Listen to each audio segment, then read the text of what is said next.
Could. The pain that taught her to bloom in winter. There was a girl who loved winter, Kay.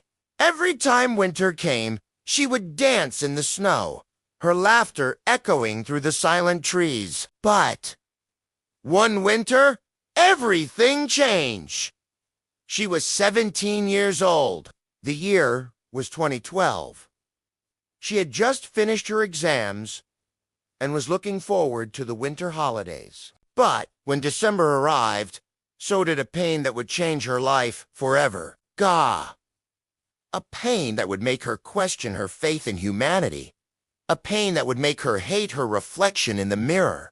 She was angry at her parents for lying to her, and more importantly, she was angry at herself for being weak. Could. She left a note for her parents saying goodbye and hung it in her closet. She understood that this girl was not a bad person, but rather someone who was in a lot of pain and felt like she had no other options. She learned that sometimes people in unbearable pain just need someone to listen to them and let them know that they're not alone. Sarah talked to her for hours, trying to convince her to come down and seek help. Bah! And eventually she was successful. Bon, New Year's Eve. She climbed onto the roof of her house and was about to end her own life when a police officer talked her down. Coo! She felt like a burden to her family and didn't want to be a hindrance to them anymore. She began to plan her own euthanasia. A pain that would make her wish for death every single day. She woke up one morning and felt a searing pain in her abdomen. She was rushed to the hospital and diagnosed with a rare medical condition. Couldn't bear the thought of their daughter having to live like this. So they made the decision to keep their daughter's condition a secret from her. They told her that the surgery was a success and that she would make a full recovery. But as the days passed, her pain grew worse and worse. And she began to suspect that something was wrong. The doctors told her that she would need to undergo a major surgery.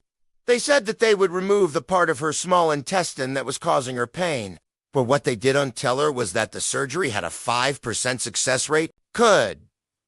And that if she survived, she would have to live the rest of her life with a colostomy bag. When her parents heard this news, they were devastated. One day, she was able to get a hold of her medical file and discover the truth about her condition. She researched online how to end her own life and decided that she would take her own life on New Year's Eve. She bought a rope and made a noose. The police officer was a young woman named Sarah. Sarah was a young woman who was full of compassion and empathy. This event had a profound impact on Sarah, who went on to become a psychologist specializing in helping people with terminal illnesses.